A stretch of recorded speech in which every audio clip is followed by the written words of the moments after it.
Inflammatory arthritis அப்படிங்கிறது நம்ம இப்போ ஜென்ரலாக நிறைய இடத்துல வந்துட்டு கேள்விப்பட்டிருக்கோம். ஸோ இது எதனால வருது சார்? இந்த இன்ஃப்ளமேட்டரி ஆர்த்ரைட்டிஸ் அப்படிங்கிற ஒரு கண்டிஷன் இருக்கு இல்லையா, அது வந்து மிக மிக மிக ஆபத்தானது மட்டும் இல்லை, அதிகப்படியாகவும் இருக்கக்கூடிய ஒரு பிரச்சனை. இது வந்து டாக்டர்ஸுக்கும் சேலஞ்சு தான், அதனால் பாதிக்கப்படக்கூடிய பேஷண்ட்ஸ்களுக்கும் மிகப்பெரிய ஒரு சேலஞ்சாக இருக்கக்கூடிய ஒரு விஷயம். பாதிக்கப்பட்ட மக்கள் அப்படின்னு பார்க்கும்போது கிட்டத்தட்ட ஒரு 100 பேர் எடுத்துட்டிங்கன்னா 1 to 3 people will be affected. அதில் பார்த்தீங்கன்னா 75% ஆஃப் த பீப்புள் வந்து ஃபீமேலாக இருப்பாங்க. இதில் வந்து ஒரு வெரைட்டி வந்து ஜுவனைல் ருமட்டாய்டு ஆர்த்ரைட்டிஸ் அப்படின்னு இருக்குது. ஸோ அந்த கண்டிஷன் பார்த்தீங்கன்னா அடலசன்ட் ஃபீமேல் 15 to 25 இயர்ஸ்லேயே வந்து அந்த முடக்குவாதம் வந்து வர ஆரம்பிச்சு. அதேமாதிரி ஆண்களில் இன்னொரு கண்டிஷன் வந்து அன்கோலோசிங் ஸ்பாண்டலோசிஸ் அப்படின்னு யங் ஏஜில் மேலில் வரும். காமனாக இயர்லியஸ்ட் சைன் எப்படி நம்ம அதை வந்து தெரிஞ்சுக்க முடியும்னா, தூங்கி எந்திரிக்கும் போது கை விரல்லாம் பார்த்தீங்கன்னா விரல்லாம் மடக்கி நீட்டுறதுக்கு ரொம்ப கஷ்டப்படுவோம்.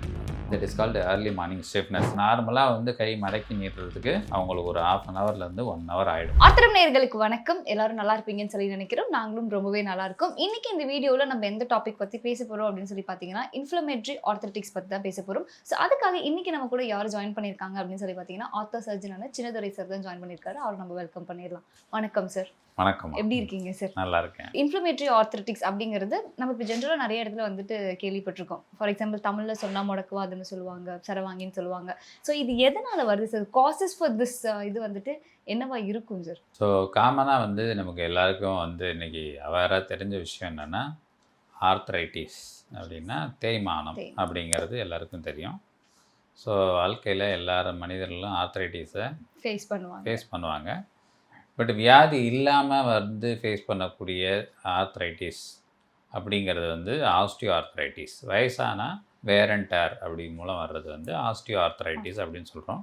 அது குறிப்பாக மூட்டு பகுதியில் நடக்கிறத நம்ம அன்றாட பார்க்குறோம், அதை ட்ரீட்மெண்ட்டும் பண்ணுறோம். பட் அதே சமயத்தில் எதிர்பாராத விதங்களில் வரக்கூடிய அடிபட்டு வர்ற போஸ்ட் ட்ரமாட்டிக் ஆர்த்ரைட்டிஸோ, இல்லை இன்ஃபெக்ஷன் வந்து செப்டிக் ஆர்த்ரைட்டிஸோ, இல்லை அதை தாண்டி ஏதாவது மைல்டான அடியை வந்து சரி பண்ணாமல் போகிறதால வர நெக்லெக்டட் லிகமெண்டஸ் இன்ஜுரியால் வரக்கூடிய ஆர்த்ரைட்டிஸோ ஓகே, இது எல்லாமே வந்து ஒரு வகையான தெரிஞ்ச விஷயங்கள். நமக்கு ஒரு ஆக்ஷன் நடந்திருக்கு, அதனுடைய ரியாக்ஷனாக நம்ம வந்து அதை அக்செப்ட் பண்ணிக்க முடியுது. பட் இந்த இன்ஃப்ளமேட்டரி ஆர்த்ரைட்டிஸ் அப்படிங்கிற ஒரு கண்டிஷன் இருக்கு இல்லையா, அது வந்து மிக மிக மிக ஆபத்தானது மட்டும் இல்லை, அதிகப்படியாகவும் இருக்கக்கூடிய ஒரு பிரச்சனை. இது வந்து டாக்டர்ஸுக்கும் சேலஞ்சு தான், அதனால் பாதிக்கப்படக்கூடிய பேஷண்ட்ஸ்களுக்கும் மிகப்பெரிய ஒரு சேலஞ்சாக இருக்கக்கூடிய ஒரு விஷயம்.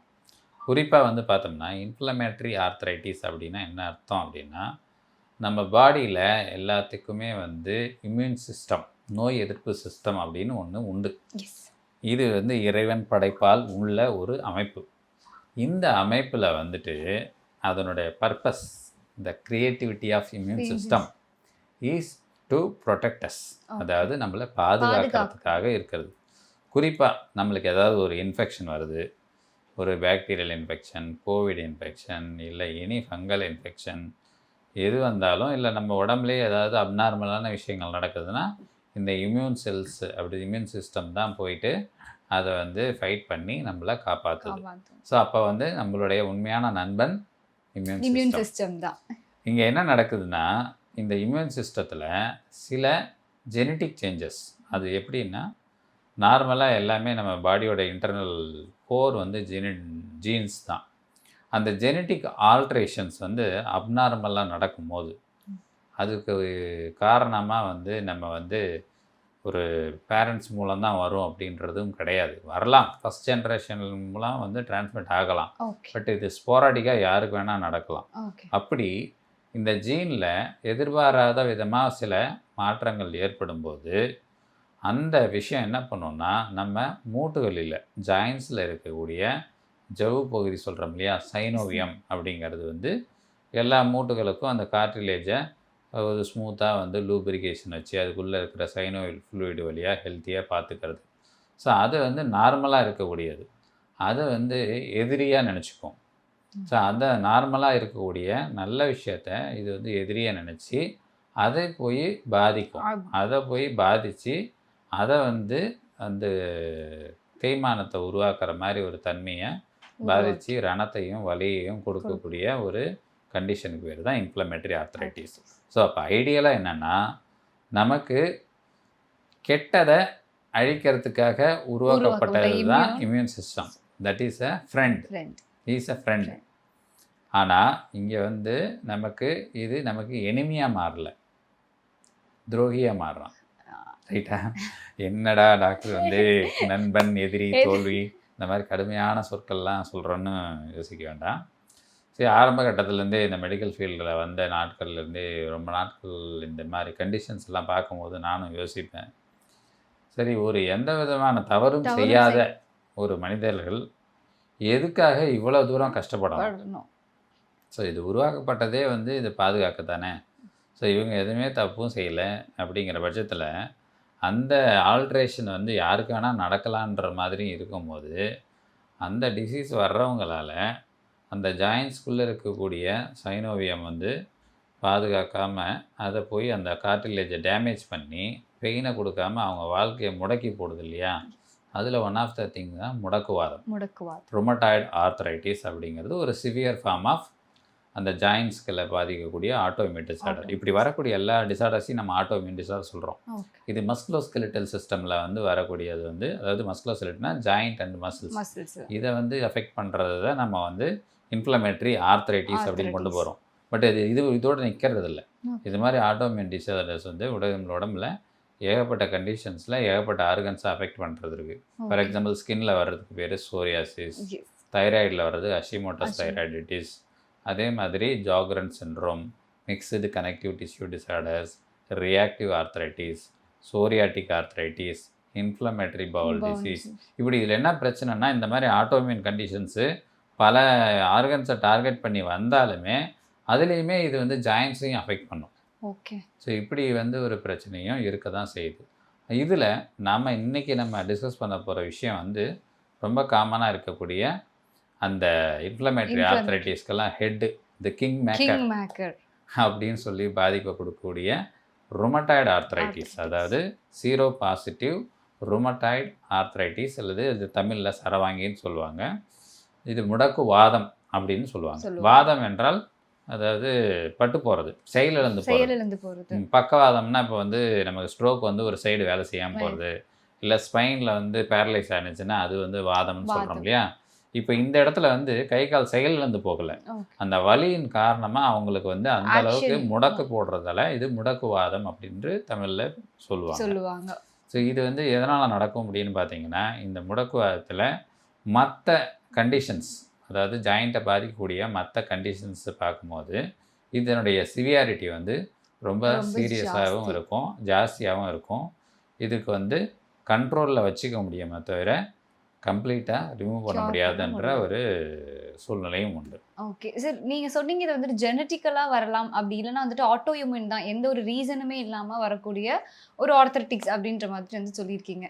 அப்படி இருக்கும்போது சார், இப்போ ஒருத்தவங்களுக்கு முன்னாடியே வருது, ஒரு சிம்டம்ஸ் வந்துட்டு முன்னாடியே வரும், இல்லை வந்துட்டு இவங்க இந்த மாதிரி லைஃப் ஸ்டைல் வாழ்கிறவங்களுக்கு தான் இந்த மாதிரியான டிசீஸ் அஃபெக்ட் ஆகும் அப்படின்ற மாதிரியான க்ரைட்டீரியா ஏதாவது இருக்கா சார்? சரி, ஜென்ரலாக இன்றைக்கி ஆல் ஓவர் த வேர்ல்டு நம்ம எடுத்து பார்த்தோம்னா இதனால் பாதிக்கப்பட்ட மக்கள் அப்படின்னு பார்க்கும்போது கிட்டத்தட்ட ஒரு 100 பேர் எடுத்துட்டிங்கன்னா 1 to 3 people will be affected out of 100. அதில் பார்த்தீங்கன்னா அந்த 75% ஆஃப் த பீப்புள் வந்து ஃபீமேலாக இருப்பாங்க. ஏஜ் குரூப்பும் நம்ம எடுத்துக்கிட்டோம்னா ஆவரேஜாக நம்ம வந்து 45 to 60 அதிகமாக இருந்தாலும் it can start even in earlier age group. For example இதில் வந்து ஒரு வெரைட்டி வந்து ஜுவெனைல் ருமட்டாய்டு ஆர்த்ரைட்டிஸ் அப்படின்னு இருக்குது. ஸோ அந்த கண்டிஷன் பார்த்தீங்கன்னா அடலசன்ட் ஃபீமேல்ஸ், அதாவது இந்த 15 to 25 இயர்ஸ்லேயே வந்து அந்த முடக்குவாதம் வந்து வர ஆரம்பிச்சிடும். ஓகே. ஸோ இது வந்து பெண்களில் எது இப்படி காமனாக இருக்கோ அதேமாதிரி ஆண்களில் இன்னொரு கண்டிஷன் வந்து அன்கலோசிங் ஸ்பாண்டலோசிஸ் அப்படின்னு யங் ஏஜில் மேலில் வரும். அதை பற்றி இன்னொரு நாளைக்கு பார்க்கலாம். பட் இன்றைக்கி நம்ம பார்க்க போகிறது வந்து இந்த ருமட்டாய்டு ஆர்த்ரைட்டிஸை பற்றி தான். ஸோ அப்படி வரும்போது எப்படி வந்து இது ஜெனட்டிக்காக வருதா இல்லை வந்துட்டு எப்படி கண்டுபிடிக்கிறது ஏர்லியரா அப்படின்னு கேட்டிங்க இல்லையா? காமனாக வந்து பார்த்திங்கன்னா இது ஜெனட்டிக்காக மட்டும்தான் வருது அப்படின்னா இது ஈஸியாக ஓரளவுக்கு ஏதாவது ஒரு வகையில் வந்து அதை தடுக்கிறதுக்கான முயற்சிகள் வந்து ட்ரை பண்ணலாம்.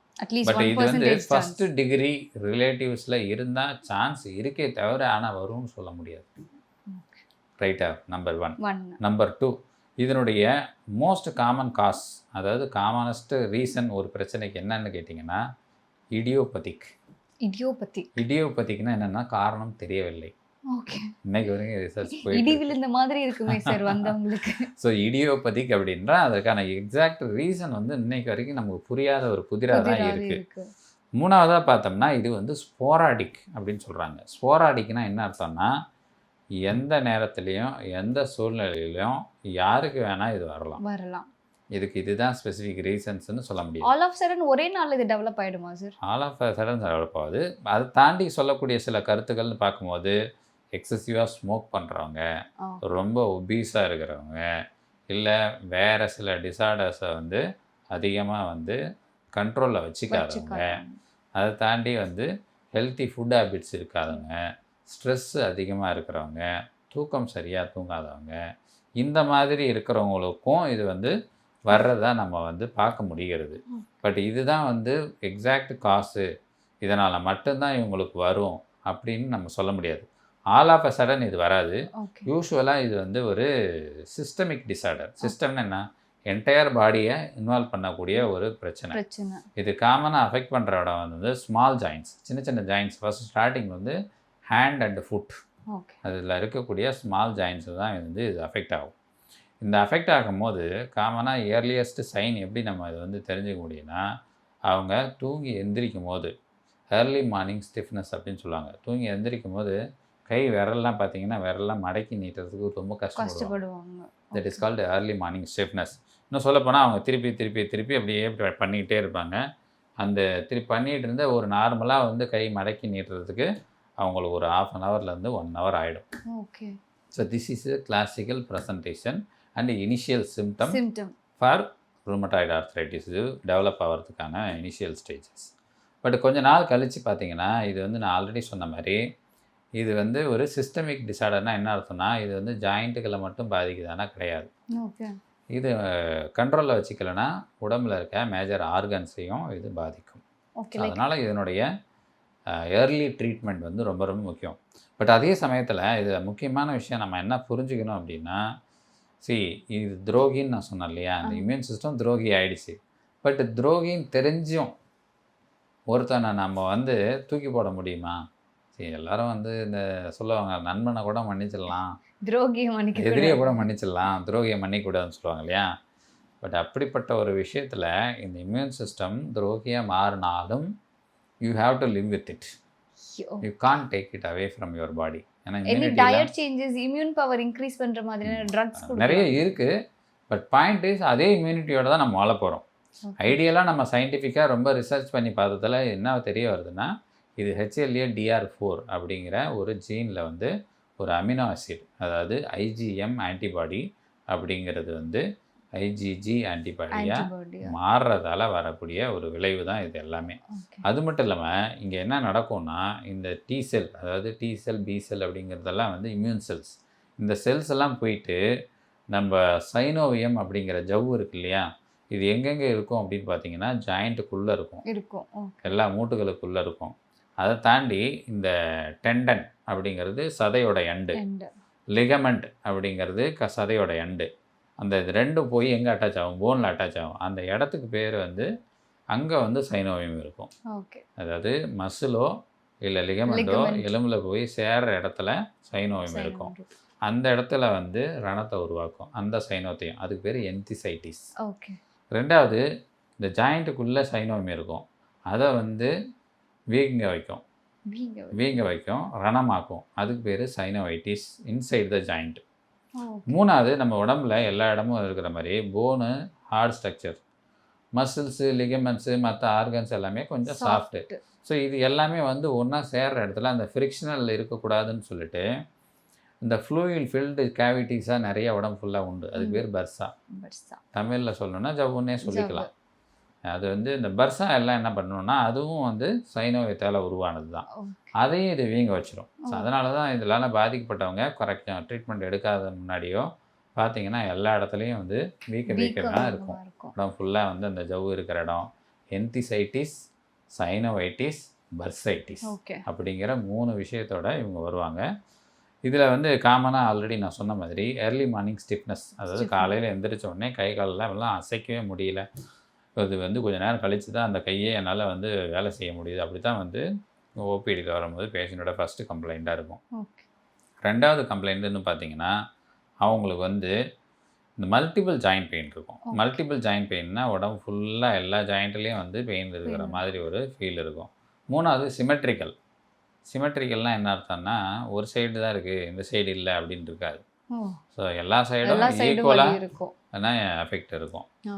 4வதா பார்த்தீங்கன்னா, இவங்களுக்கு வந்து அந்த ரொமட்டாய்டு நாடியூல்ஸ் ஸ்கின்ல வந்து சின்ன சின்னதா அங்கங்க கட்டி மாதிரி வரும். அந்த மாதிரி கட்டி ஃபீச்சர்ஸ். மாதிரியா வீக்க மாதிரி வரும்? வீக்கம் மாதிரி ஒரு நாடியூல். நாடியூல்னா இன்னொன்று ஒரு கட்டி மாதிரி, கட்டி மாதிரி. ஒரு சாஃப்ட் டிஷ்யூ மாஸ் மாதிரி இருக்கும். ஓகே. ரொமட்டாய்டு நாடியூல்ஸ் இருக்கும்.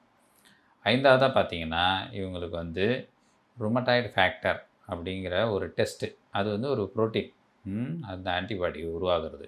அதை வந்து டெஸ்ட் பண்ணி பார்க்கும்போது பாசிட்டிவாக இருக்கும். ஓகே. இந்த 6வதா பார்த்தோம்னா, இவங்களுக்கு வந்துட்டு எக்ஸ்ரே அப்படின்னு ஒண்ணு எடுத்து பார்த்தோம்னா, இந்த ஜாயிண்ட் இருக்குல்ல, ஆமா. அந்த இடத்துல வந்து அரிச்சிருக்கும் அந்த கார்டிலேஜ். போனி எரோஷன்ஸ்னு அப்படி சொல்லுவோம்.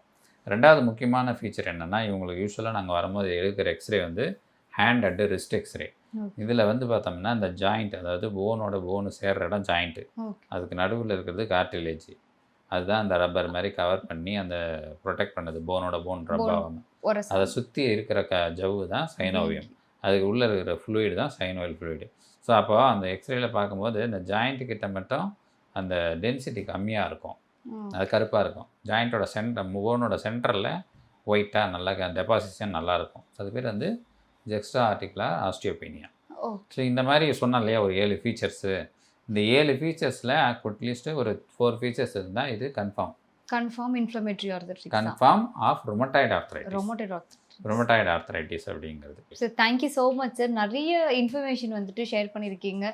இப்போது இந்த மாதிரி யாராவது கஷ்டப்பட்டுட்டு இருக்கவங்க இந்த வீடியோ பார்க்கும்போது கண்டிப்பாக அவங்களுக்கு ஒரு ஹோப்பாக இந்த வீடியோ இருக்கும் அப்படின்னு சொல்லி நம்புகிறோம். ரொம்ப நன்றி சார். நன்றிம்மா. நன்றி, வணக்கம்.